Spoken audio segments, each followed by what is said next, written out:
Hendon Hooker was never going to go in the first round. I think Tennessee fans got a little excited he could go in the first round. That was never going to happen. From what I have been told, he won't go in the second round either. And I've thought that all along.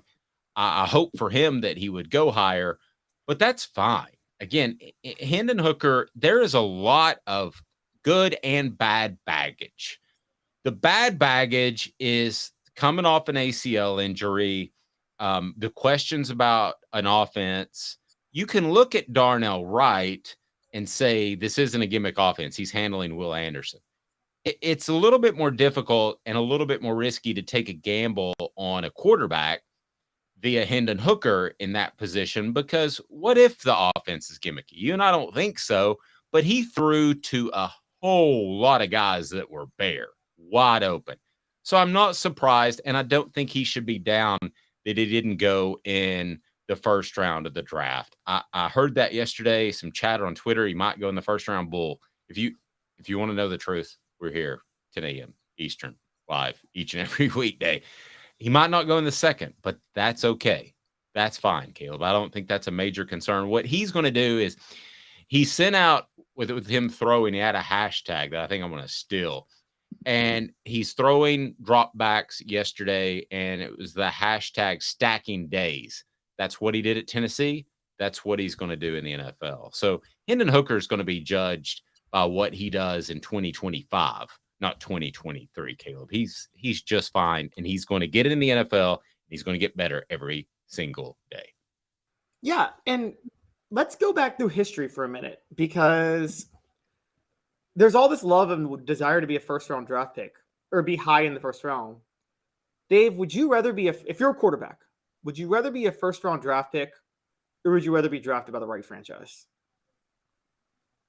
I don't know, man. It's a lot of cash money. I mean, it drops off significantly. It drops off from like last pick, first round to first pick, second round. I've looked it up before. It's roughly like $8 million or some crazy amount of money that they could pay you. It's all slotted. So I'm not going to say I wouldn't. I would rather be the first pick and go to the Texans, which we could argue is the worst run franchise, than be Tom Brady pick, go to the Patriots. I don't know. Does that sound stupid now after what Brady did? Okay, but like, let's we all think about Peyton Manning, because Peyton Manning set the standard and just really reset the standard. Like, he's held to the most impossible standard of any quarterback. You guys realize that like the overwhelming majority of number one draft picks don't work out at quarterback. Like it's a massive. The overwhelming majority of picks, to be fair, don't work out at quarterback. But I would say that let's look at some recent great quarterbacks. Patrick Mahomes was drafted by a playoff team that traded up to get him. It was drafted by a playoff team. Yes, first rounder, but they traded up for him. They had already gone to the playoffs. Aaron Rodgers, drafted by a playoff team that already had a Hall of Fame quarterback. Let's think of some. Tom Brady fell to the 6th round. You're right. That's a good one. I mean, a lot of these great quarterbacks were drafted by teams that were good, solid franchises. The number one draft pick is usually a franchise that's desperate to just they're just throwing everything they got at a quarterback, and they have the number one draft pick because they're a poorly run franchise. I think that's probably the only thing that the only explanation you can come up with. And so I think that it's better. What if Russell Wilson fell to the 3rd round, didn't he? Was he a 3rd round draft pick, I think? And then he won the Super Bowl. RG3 and Andrew Luck, the top 2 picks from that draft, they're both out of the league now. And I'm telling you this right now, Andrew Luck was a better quarterback than Russell Wilson. No, I agree. Andrew Luck hung it up because he got beat all to heck. All right, so did you enjoy the Will Levis dropping? I thought it was pretty comical.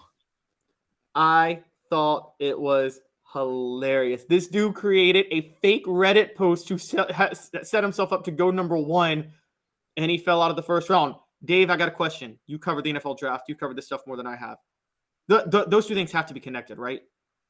Yeah, I think here's what I think happened.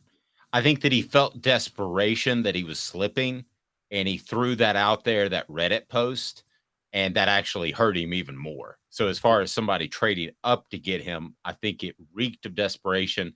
I think when you come from Kentucky, you need to be Tim Couch, who went number 1. Tim Couch was humble, came in, and you've got Will Levis, who's the exact opposite. Will Levis says, I'm going to show off my cannon of an arm, and he tries to manipulate the media via the Reddit post. That's just not the way to handle things if you're coming from Kentucky and you're a quarterback that came off a bad season, be it because of injuries or not. I also found the whole green room thing very interesting in that Will Levis, you're looking at him and he's smiling and laughing and he's with his family because he knows that he doesn't want to have that Brady Quinn look of what the H is going on. I'm dropping like a rock. And it just seemed very coached, orchestrated, the whole thing. The exact opposite of what Hendon Hooker is, which is truly genuine. I believe based off body language, and I thought this beforehand, that Will Levis would be a bust. And now I don't know if you call him a bust because he's going to go in the second round or beyond, but man, I don't want that to be the quarterback of my NFL team. No, me neither. And should we go? I don't know if you were going to ask this. Should we go here between who's going to get drafted first, Hendon Hooker or Will Levis? Is that a fair question now? I think it's still fair. Yes, I think it's still Levis. I think it's still Levis. If I'm a team that I'm trying to think of a team that would be maybe a good fit that already had a good quarterback situation, and you can take him in the second round. I guess it depends if you're talking about second round or third round, because I don't think it's out of the realm of possibility that he could slip to the bottom half of the second or the third. So if he does that, Hendon Hooker is going to be right there in tow. But we're suddenly talking about Will Levis like he may be some sort of a project. I mean, that aren't we? I mean, here's the thing: Will Levis is somewhat of a project, and Hendon Hooker is a project, and Anthony Richardson is a project. CJ Stroud is a bit of a project. I don't know as much as the other guys, but he is a bit of a project too. Of all of those guys, which one do you trust the least as a project? It's Will Levis, because I don't think he's that hard of a worker. I think he's arrogant. I think we know Hendon Hooker is the most humble of all those and a great leader. You know Hendon Hooker will work to do whatever he's told. I don't believe in Anthony Richardson, but I don't see any character flaws in Anthony Richardson. I think Anthony Richardson will do his best to try to develop into what the coaches want him to be. You agree with me on that, right? That Anthony Richardson seems like he would work at it.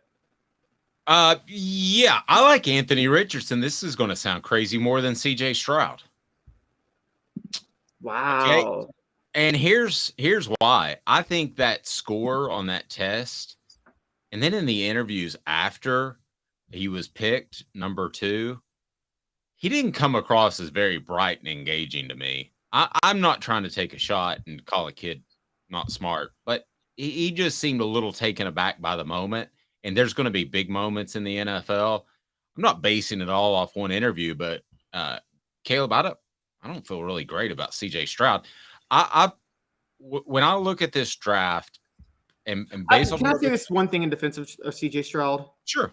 So there's a lot of socioeconomic studies on this with players or not players, but just kids and people who have very stressful backgrounds, such as his father was incarcerated, things like that, that they, even if they're smarter, they don't test as well in certain instances. And that could be the case with CJ Stroud, where he's just, his development he doesn't test as well.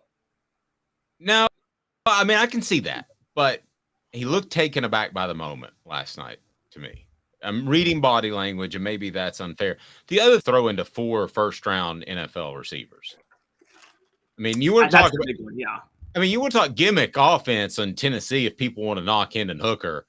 Good gravy. I mean, imagine if Hendon Hooker's throwing to 4 first-round NFL picks, which Ohio State will have. They had one last night, and they will have out of that group once they're eligible for the draft. So, man, I just I'm not in love with CJ Stroud, and I went back and watched some of his tape as well, and just did not fall in love with him ever at this point in the season. Thought he was incredibly overrated. And yeah, I think that anything you say about Hendon Hooker, you got to say the same thing about CJ Stroud, with the exception of the ACL. But is that a gimmick offense? I mean, what has Ryan Day done as far as producing a quarterback to make you say, oh, well, they're going to be great. He's going to be golden.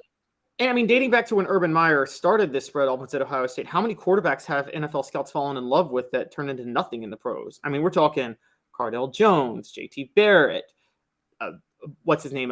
Dwayne Haskins, rest in peace. And then Justin Fields, and neither you nor I believe in Justin Fields long term. I mean, he missed some. Justin Fields is. I'm sorry. I'm going to say he's awful. He's awful. He misses basic throws, and at the end of the day, yes, in this day and age in the NFL, you can mobile dual threat quarterbacks can be more of a threat. You can make up for a lack of accuracy with speed. I agree with that, but there's still throws you have to be able to make in the NFL. That I don't care how fast you are. Fields missed on some blatant basic fade patterns last year that were on. There was a fourth down that he just. I'm sorry. There are throws that you can't miss if you're going to be in the NFL, and he's awful. And I don't know. Stroud may be the best of all of them, but I don't have any reason to believe in him yet. No, I think it's an imperfect quarterback class because good gravy. I mean, Bryce Young just looked very, very small to me. Even standing next to some dudes. I mean, I've stood next to Nick Saban. I know how tall he is, but standing next to Saban, I'm looking at that. I mean, he's barely taller than Nick Saban. He's like 5'6". I mean, and it opens up the possibility. Listen, you want Hendon Hooker to drop. Okay. Now, Hendon Hooker's bank account doesn't want him to drop, and his agent doesn't want him to drop. But Mr. Jones pointed out the Titans fan base would love it if they draft Hooker. If he drops, Tennessee has shown in the past that they've reached on guys like Joey Kent because they're in-state guys. This would not be an incredible reach if it happened in the third round. They could use a quarterback. I believe Hendon Hooker in 2 years, counting this season and next, would be an upgrade over what they have in Tannehill now. So if you want him to stay close to home, root for him to drop. Just saying that. Question. Lay it on me, brother. Since you name dropped a little bit.